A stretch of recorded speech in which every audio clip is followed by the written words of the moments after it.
महादेव कहते हैं कि रिश्तों को निभाने के लिए वक्त निकालिए। कहीं ऐसा ना हो जब आपके पास वक्त हो तो रिश्ते ही ना बचे। मनुष्य का जीवन केवल उसके कर्मों पर चलता है। जैसा कर्म करता है वैसा ही उसका जीवन हो जाता है। जीवन में वाणी को संयम में रखना अनिवार्य है, क्योंकि वाणी से दिए हुए घाव कभी भरे नहीं जा सकते। सुख दुख, लाभ हानि और जीत हार की चिंता ना करके मनुष्य को अपनी शक्ति के अनुसार कर्तव्य कर्म करना चाहिए। ऐसे भाव से कर्म करने पर मनुष्य को स्वर्ग की प्राप्ति होती है।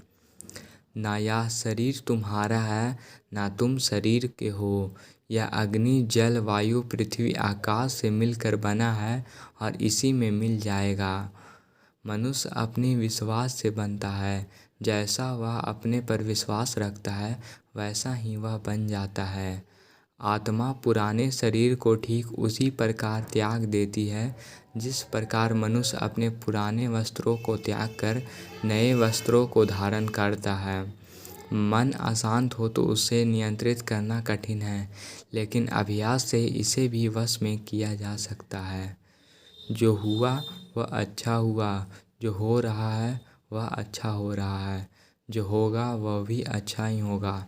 तुम भूत का पश्चाताप ना करो, भविष्य की चिंता मत करो। वर्तमान चल रहा है, वर्तमान में ही जियो।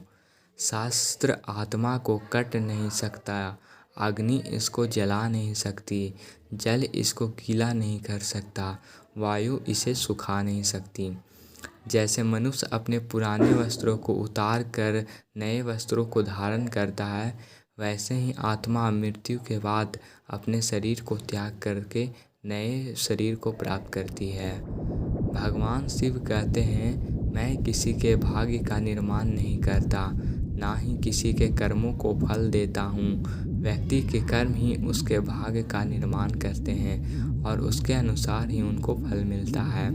इच्छा पूरी नहीं होती है तो क्रोध बढ़ता है और इच्छा पूरी होती है तो लोभ बढ़ता है। इसलिए जीवन की हर स्थिति में धैर्य बनाए रखिए। शांति से भी दुखों का अंत हो जाता है और शांत चित्त मनुष्य की बुद्धि शीघ्र ही स्थिर होकर परमात्मा से मुक्त हो जाती है। अपनी पीड़ा के लिए संसार को दोष मत दो, अपने मन को समझाओ। तुम्हारे मन का परिवर्तन ही तुम्हारे दुखों का अंत है। वह जो सभी इच्छाओं का त्याग करता है, मैं और मेरा की लालसा तथा भावना से इंसान जो मुक्त हो जाता है उसे शांति की प्राप्ति होती है। लोग कहते हैं अपनों के आगे झुक जाना चाहिए, किंतु सच बात तो यह है कि जो अपने होते हैं वो कभी झुकने ही नहीं देते। जिंदगी में सब कुछ ख़त्म होना जैसा कुछ भी नहीं है। हमेशा एक नई शुरुआत हमारा इंतज़ार कर रही होती है।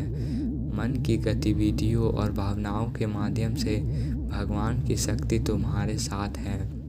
जो आशा रहित है, जिसके मन और इंद्रियां वश में है, जिसने सब प्रकार के स्वामित्व का परित्याग कर दिया है, ऐसे मनुष्य शरीर से कर्म करते हुए भी पाप को प्राप्त नहीं होता। इंद्रियां शरीर से श्रेष्ठ कही जाती है। इंद्रिय से परे मन है और मन से परे बुद्धि है और आत्मा बुद्धि से भी श्रेष्ठ है। जो कुछ भी तू करता है उसे भगवान को अर्पण करते चल। ऐसा करने से सदा जीवन मुक्ति का आनंद अनुभव होगा। लोग कहते हैं अपनों के आगे झुक जाना चाहिए, किंतु सच बात तो यह है कि जो अपने हैं वो कभी झुकने